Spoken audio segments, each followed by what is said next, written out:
All right, tonight we're going to try to answer the age-old question, how much does it really cost to own and or daily drive sports cars? Is it more or less than normal pedestrian vehicles? It's more. Yes, okay, fine. It's more. But can you do it?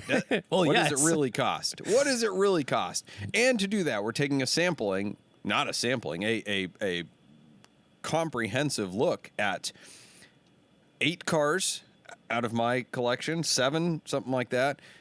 Your 4, and our friend Dan Doucette, who started this trend, at least in our group, of tracking diligently our miles and cost per miles of all of our cars. He's going to weigh in as well. And we've got a smattering of cars from vintage Fiat to Volvos and Toyota 4Runners, Land Cruisers, Land Cruisers, and a purple pace car. A purple Corvette pace car. I wonder if your Corvette or my Corvette cost more per mile. Let's start out with that. Well, actually, I don't know. Well, I'll be interested to find out. We both have Corvette C5s, and both have 98s. Mine's heavily modified. Yours is not so much. And we always say, well, LS1s are bulletproof. Corvette C5s are cheap to own and operate.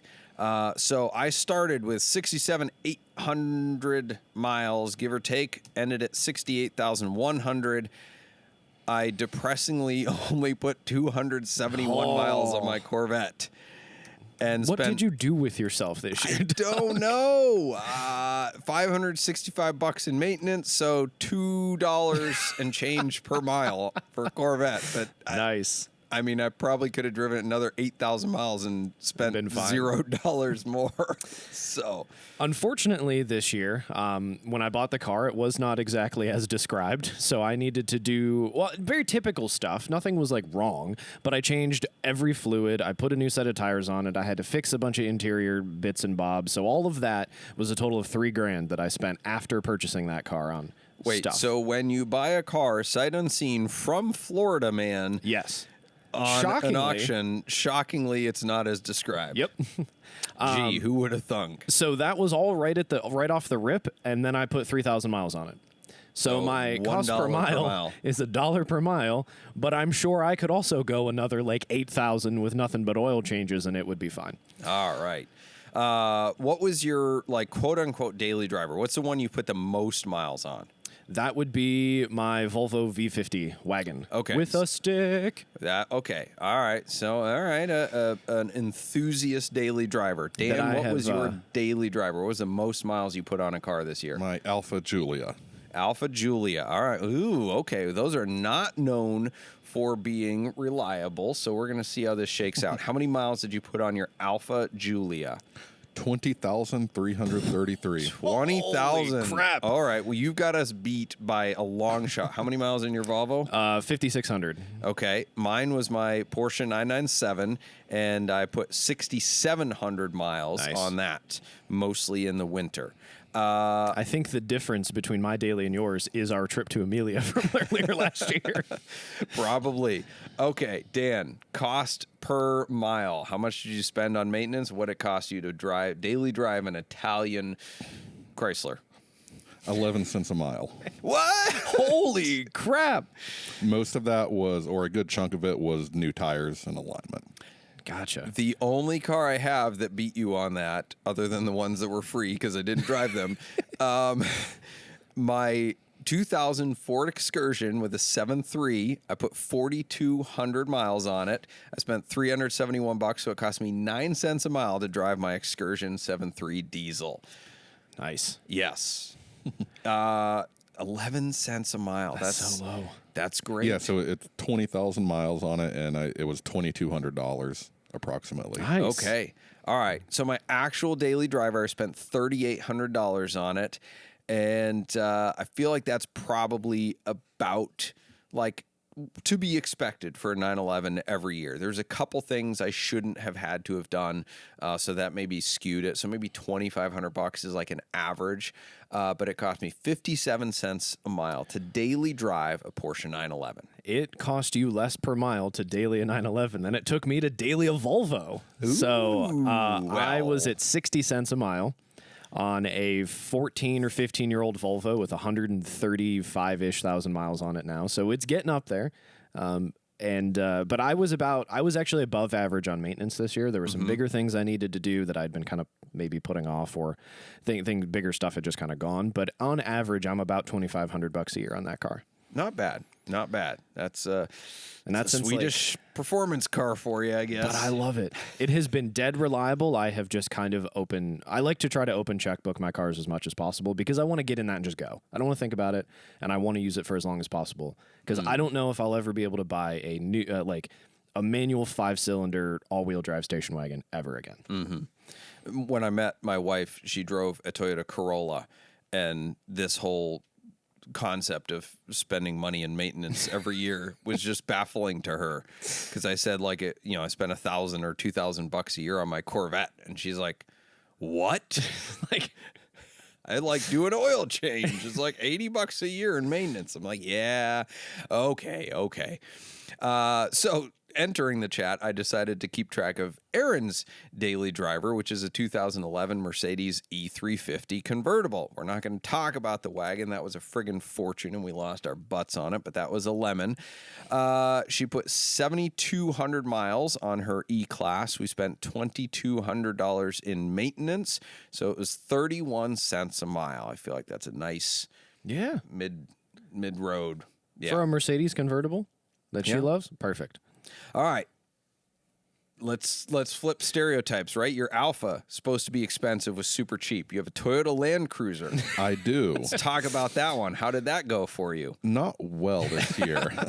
All Don't the tell costs the Toyota fanboys. finally caught up with me on that. It's approaching 100,000 miles on it since I bought it back in 2017. Nice. And most years it's been in the range of 3 cents a mile. Wow. He's really putting off telling us how much he spent on this. Yeah, I can tell. Yeah, because that's what they this call year, deferred maintenance. Kicking the can down the road. What decided at 273 miles to just start leaking everywhere. Nice. I put about 4,300 miles on it this year, and maintenance cost was around $5,900. Ooh, over the $1 a mile. Is that the first one in our group?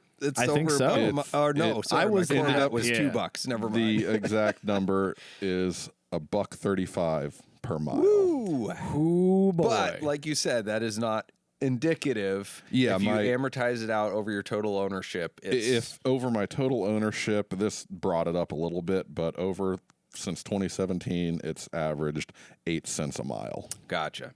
Now, would you believe I have this is the only one I sold this year, 2006 Aston Martin DB9 stick shift coupe. Let's see, I put 344 miles on it this year and sold it.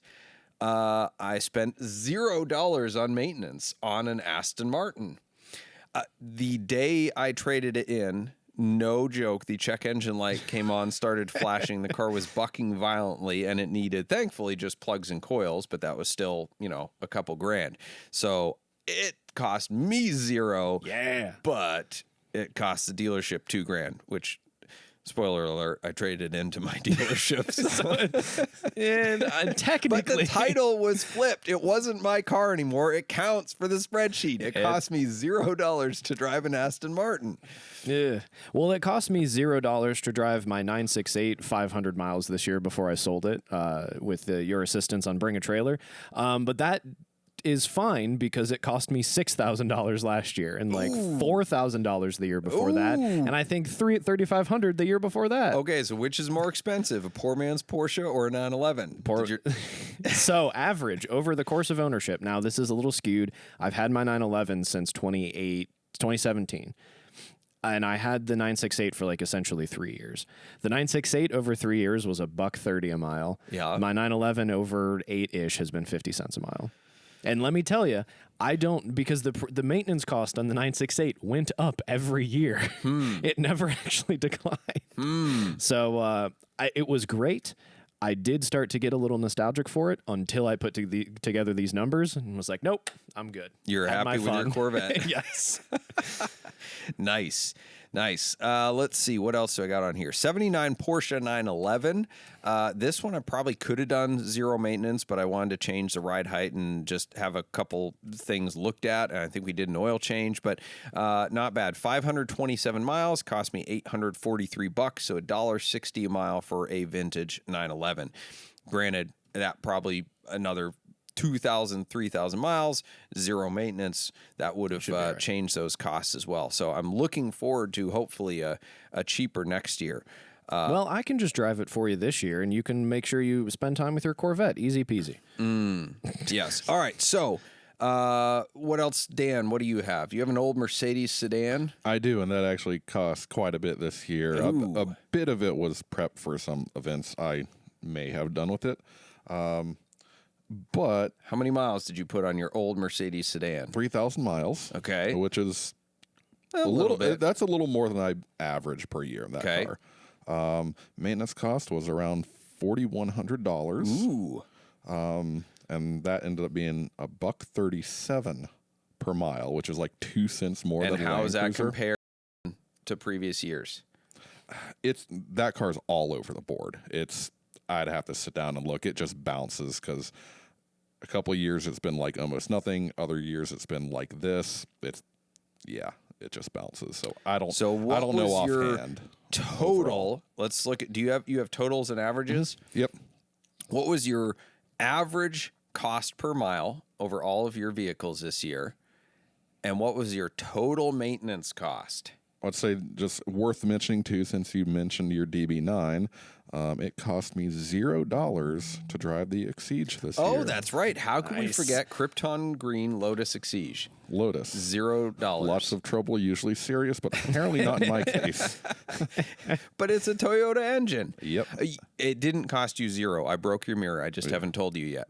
Yeah, well, okay. Well, you just did. Never said it's going to be my cost. That's true. I'm going to have a car on my spreadsheet I don't even own.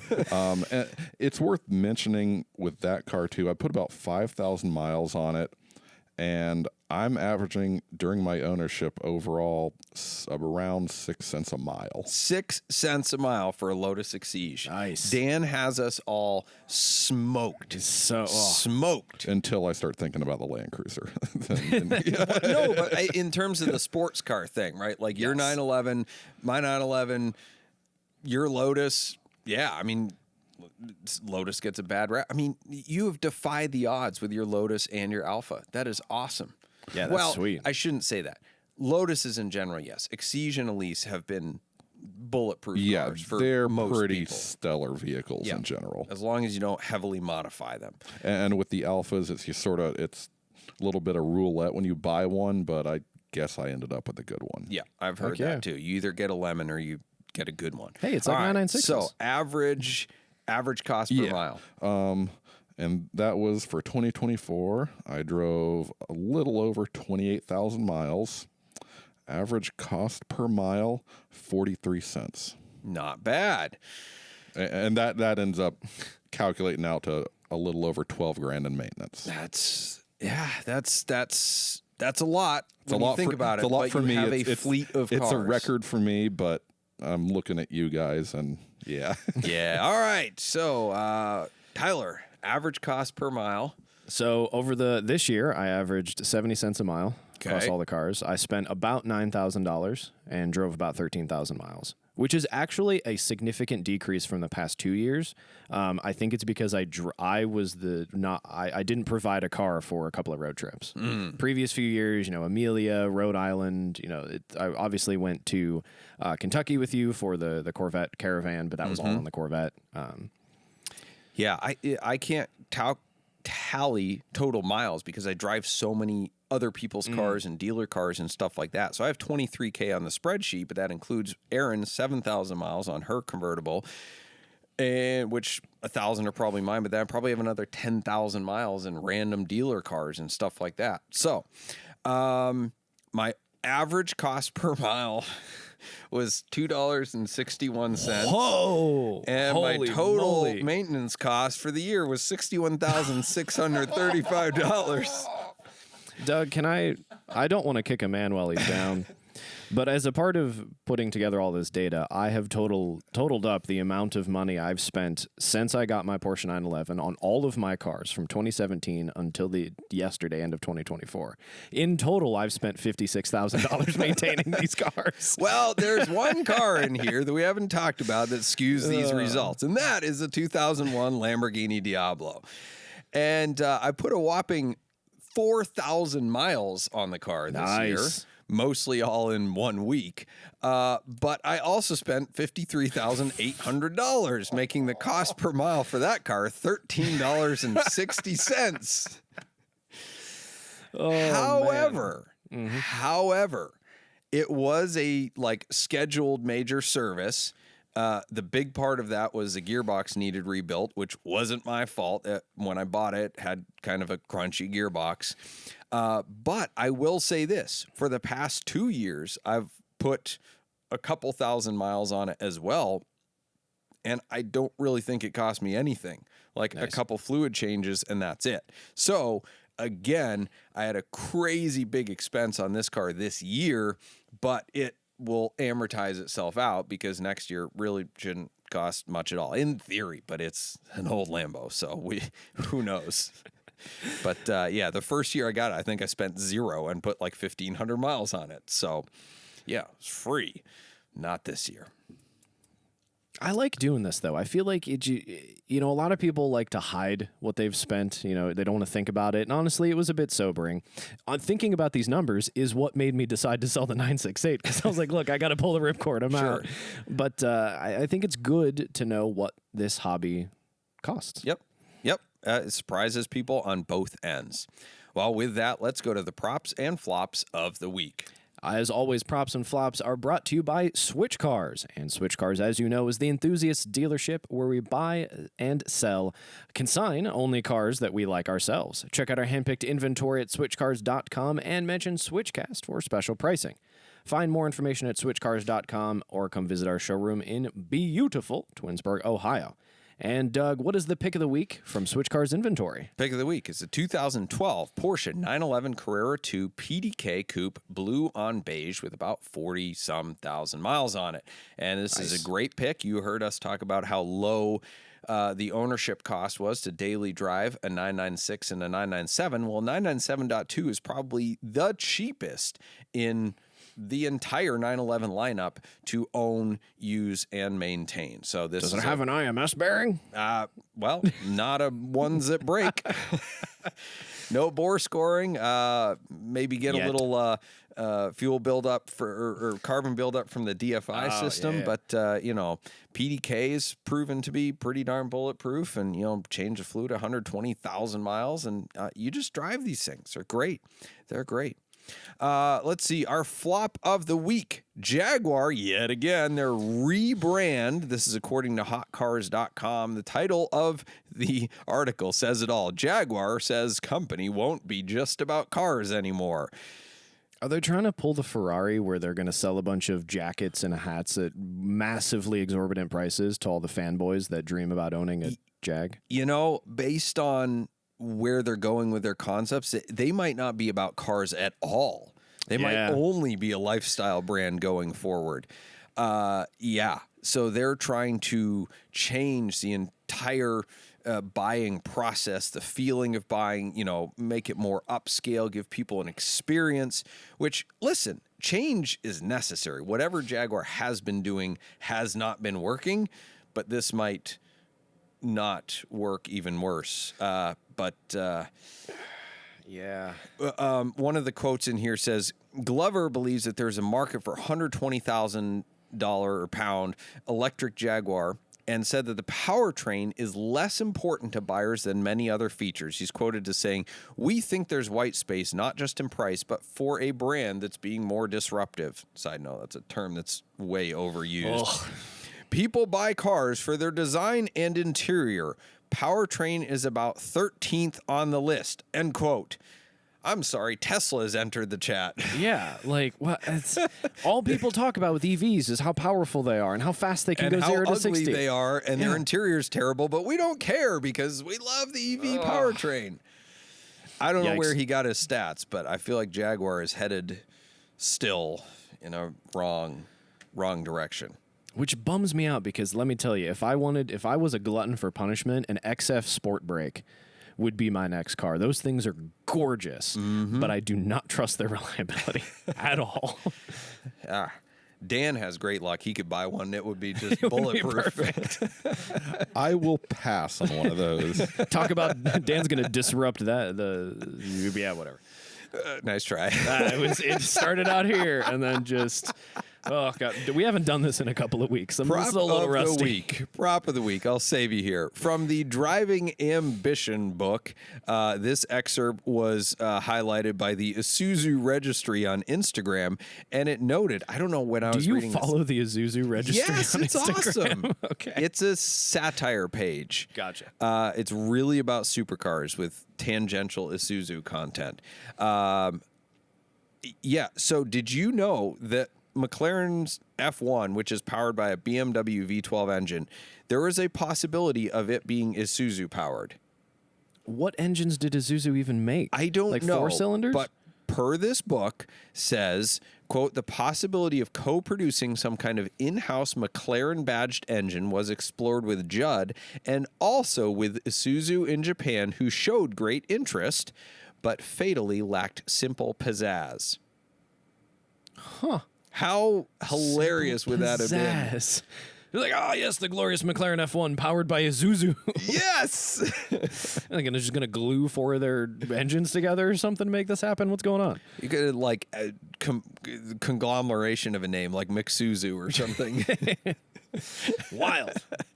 Yep, who knew? Thank you for joining us for SwitchCast with Doug Tabbutt and Tyler Sanders, produced by Ethan Huffnagel. SwitchCast is an automotive entertainment and opinion show, and nothing we say should be taken very seriously.